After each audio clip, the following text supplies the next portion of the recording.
They didn't vanish to the thin air when they were taken away. They were taken away, they're still on the ground. Any one of us has a daughter now in captivity in Kebbi. Will you be sleeping? And we know ourselves. And we know what is going on. Can we ever win this war? Can we? Or can they?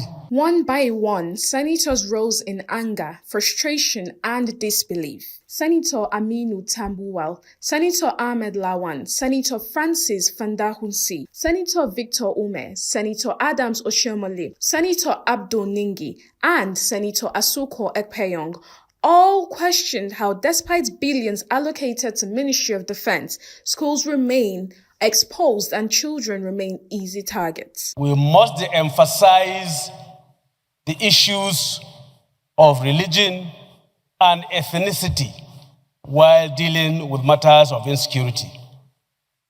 If we do not do that, the tendency is that we are falling into the trap of enemies of this country.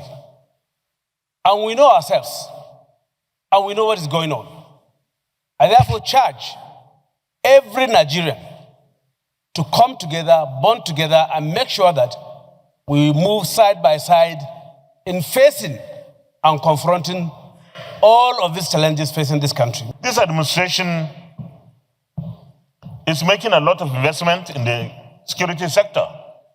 I believe that with a lot of money, funds, and resources going into our armed forces, we should be asking for better outcomes. We should be looking at time frames.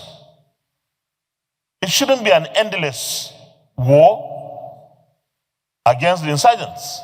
Can we really afford to fund our armed forces and other security agencies better, given the fact that we now have more revenues than before, and insist on value for money? The military don't seem to appreciate the effort of Mr. President every day.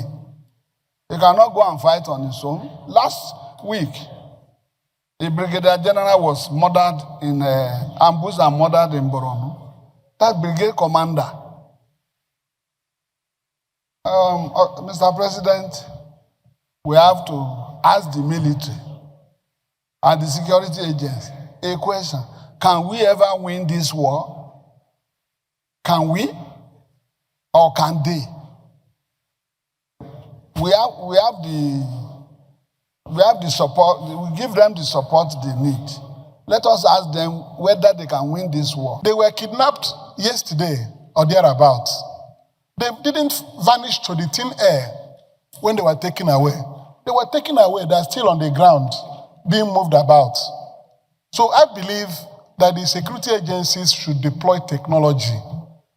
Even from far places, you can locate these children where they are. We capture in our prayer that we want additional 100,000 men and women to be recruited and trained and equipped and well kitted in the Nigerian army to be able to cover the increasing number of population, and the fact that we now have more schools that we used to have in 1960, in 1970, in 1980.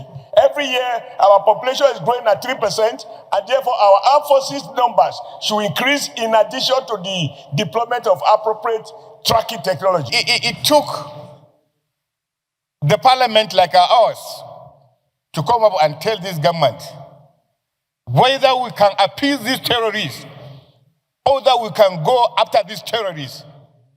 Lives have been lost. Imagine if any one of us has a daughter now in captivity in Kebbi. Will you be sleeping? Is it possible for you to survive when your own daughter is taken? And because these daughters are not ours, we begin to be political and lackadaisical in meeting the expectations of our people. Protect our people, to protect our children. That is the primary responsibility of government, the protection of lives and property. The Senate must wade into this matter very effectively and very determined to make a difference. We trust on the leadership of this nation. We trust on the leadership of this Senate that we are going to make a difference, and that this war and this insecurity that has plagued this nation for over a decade shall come to an end under this administration. Their voices carried the weight of a memory Nigeria has tried desperately to move past. The haunting Chibok abduction of 2014, where hundreds of girls were taken in the dead of the night, shaking the world and marking one of the darkest chapters in the nation's security history. The demand came after Senator Abdullahi Yahaya raised a motion of urgent national importance, highlighting a recent terrorist attack in Kebbi South Senatorial District. Senator Abdullahi described the incident as a slap on the face of the nation. Mr. President, I feel deeply hurt. This kind of terrorization of our students, our children, must stop. That's why I call this a slap on the face of this nation.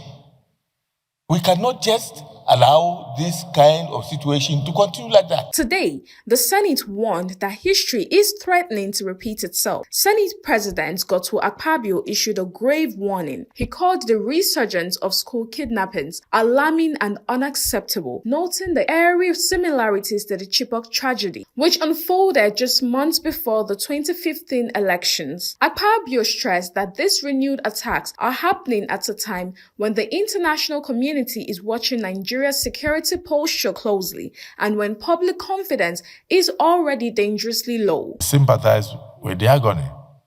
We sympathize with the families for the agony they are passing through. We sympathize with those are young children that are probably in very uncomfortable situation right now, wherever they are taken to. And we urge the not just relevant committees this time, we urge the armed forces across board, including individuals who may have information, to assist to do everything to bring those children back to rejoin their families and to continue their education. We're in sympathy with them because they have been traumatized.